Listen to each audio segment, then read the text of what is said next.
Welcome to today's Explainer. Let's jump right in. Today we're unpacking one of the absolute darkest, most pivotal moments in American history, the assassination of President Abraham Lincoln. We're going to rely on hard historical evidence, first-hand eyewitness accounts, and actual investigation records to chronologically map out exactly what went down in April 1865 and really get into why it still matters to us today. Now, to truly understand the gravity of that night, we have to look at the man himself. We're talking about a president who had literally just shepherded a deeply fractured nation through an exhausting, brutal civil war. He was 56 years old, intensely war-weary, and carrying this dignified but unmistakable sorrow. On the evening of April 14th, the man hailed as the savior of his country was really just looking for a quick breather, a few hours of easy entertainment at the theater. When the news of the shooting broke, it sent profound shockwaves through a nation that was just barely beginning to reunite. Newspapers everywhere were screaming headlines of a national calamity. To grasp how America arrived at this unprecedented level of national trauma, we need to wind the clock back to the moments right before the tragedy actually struck. We actually have this incredibly chilling, first-hand glimpse of Lincoln's final moments of peace. There was a 23-year-old Army assistant surgeon in the audience that night named Dr. Charles Leal. He later recalled watching the president take what would be his very last walk into the theater box. He noted that even though the crowd was super cheerful and energetic, Lincoln's drooping shoulders and stoical face carried this heavy, almost pathetic sadness. Part 1. The Night at Ford's. Picture this. You've got a packed house of about 1,700 people absolutely roaring at the hit comedy Our American Cousin. The president is sitting up in the flag-draped state box. But here is the absolutely crucial takeaway. The security was astonishingly minimal. Yes, the Secret Service existed, but back then, their sole job was chasing counterfeiters, not protecting the commander-in-chief. Lincoln's only guard was a single local police officer, John Parker, and his whereabouts at the exact moment of the shooting are still unknown. Tragically, evidence suggests he might have actually just slipped next door to the Star Saloon for a drink. Right in the middle of all this, there's this deeply poignant, humanizing moment. The president and Mary Todd Lincoln were sitting close, holding hands. Mary playfully asked what their guest, Clara Harris, might think of her hanging on to him so affectionately in public. Lincoln leaned in and whispered his final words, "She won't think anything about it." Just 5 minutes later, John Wilkes Booth stepped into the box. Booth timed his move perfectly. He waited for the loudest laugh line of the play, using the absolute roar of the crowd to cover the sound of his .44 Derringer. What's wild about the historical record here is that almost nobody actually saw the shooting happen. James P. Ferguson, who was sitting across the way in the dress circle, gave us the only recorded eyewitness account of the literal gunshot, saying simply, "I saw a flash of the pistol right back in the box." Part 2. A mortal wound. The immediate aftermath inside that theater was pure, unadulterated chaos. Remember that young surgeon, Dr. Charles Leal? He literally vaulted over the seats, shoved his way through the frantic crowd, and was the very first doctor into the box. He found the president in a profound coma, struggling to breathe, with no pulse you could feel.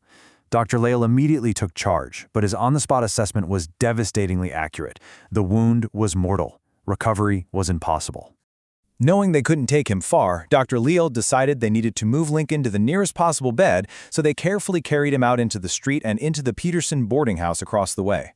The bed they found was actually too short, so they had to lay the 16th president diagonally across it. Throughout that incredibly long night, his cabinet members kept a somber vigil. One witness remembered the room being completely silent, broken only by the sobs of these hardened, strong men. Abraham Lincoln officially passed away at 7:22 a.m. on April 15th. Part 3. The 12-Day Manhunt. The moment Lincoln took his last breath, the clock was already ticking on an agonizing 12-day manhunt for John Wilkes Booth and his accomplice, David Harold. Booth had slipped out the theater's back door, jumped on a waiting horse, and frantically rode out of Washington. By the next day, the 15th, he's getting medical help for a broken leg. Then, for nearly a week, they're laying low in a thicket until they are finally cornered on April 26th. If you track their desperate escape route, they bolted across the Navy Yard Bridge into Maryland. Around midnight, they hit Surratt's Tavern to grab stashed weapons, then showed up at Dr. Samuel Mudd's house at 4 in the morning to get Booth's leg fixed up. From there, heavily relying on Confederate sympathizers like Samuel Cox, they vanished into the Zekiah Swamp thicket before finally crossing the wide Potomac River into Virginia. Meanwhile, the federal government launched an absolute dragnet. They plastered the country with wanted posters and offered a then unprecedented $100,000 reward for Booth, Harold, and John Surratt. This massive manhunt finally came to a head at Garrett's farm in Virginia at 2 a.m. on April 26th. Harold gave up and surrendered, but Booth absolutely refused, which ultimately resulted in him being shot and killed right there in the barn. But taking down Booth, that wasn't the end of it. The boots-on-the-ground manhunt immediately transitioned into a colossal paperwork investigation. Authorities began connecting the strings, unearthing a much wider conspiracy network that had helped Booth not just during his escape, but well before the assassination even took place. Part 4. Trial of the Conspirators. For 7 tense weeks, the nation was absolutely glued to an unprecedented military tribunal at the old Arsenal Penitentiary. The key accomplices, David Harold, Lewis Powell, George Ozerat, Mary Surratt, and Dr. Samuel Mudd were all brought in to face justice. Now, the government's choice to use a military court instead of a civil one sparked fierce, fiery debate at the time, but regardless, it led to incredibly swift and severe verdicts, with sentences ranging from hard labor in prison all the way to the gallows. Let's zoom in on one of the most hotly debated figures in this whole saga, Dr. Samuel Mudd. When you read the trial records, you find this deeply complex, super conflicting web of testimony. Look, nobody disputed that Mudd set Booth's broken leg, but the prosecution brought in formerly enslaved individuals who testified that Mudd held fierce pro-Confederate views and even harbored Confederate agents. On top of that, witnesses completely contradicted each other about whether Mudd already knew about the assassination plot when he ran into town on the 15th, or if he was genuinely just an innocent country doctor caught in a nightmare. In the end, the military tribunal found him guilty. Part 5. Fact, Fiction, and Legacy. Rigorous history tells us, pretty definitively, that this was a plot hatched by localized Confederate sympathizers, yet human nature always seems to crave a bigger, more shadowy villain. Because of that, a whole industry of fiction has popped up. For decades, conspiracy theorists have claimed that Lincoln's own Secretary of War, Edwin Stanton, orchestrated the murder to force through harsh Reconstruction laws, or that Detective Lafayette Baker was the real mastermind. Professional historians have systematically completely demolished these theories, yet somehow they just keep popping back up. A huge reason these fictions stick around is, honestly, fabricated evidence. The American Historical Association constantly warns against relying on supposed lost or secret documents. For example, some of these elaborate inside job theories rely entirely on the so-called Andrew Potter papers, files from an investigator who supposedly went rogue. Well, exhaustive archival searches have proven that Andrew Potter literally never existed. It's a great reminder for all of us about why we have to rigorously fact-check the history and the media we consume. Ultimately, when you strip away the myths and the rumors, you're left with a stark, genuinely tragic reality.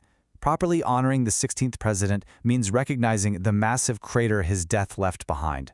This assassination deeply traumatized a nation that was just barely taking its first super fragile steps into Reconstruction, and it forever altered the American landscape. So I want to leave you with one final thought to chew on. Looking at all this evidence and seeing exactly how easily the assassins slipped right into the theater that night, we really have to ask, how might the trajectory of the entire reunited nation have changed if that state box had simply been properly guarded on April 14, 1865? It's one of those lingering what-ifs that shows you just how incredibly fragile history really is. Thanks for exploring this deep dive with me today. Keep asking the tough questions and keep digging for the facts.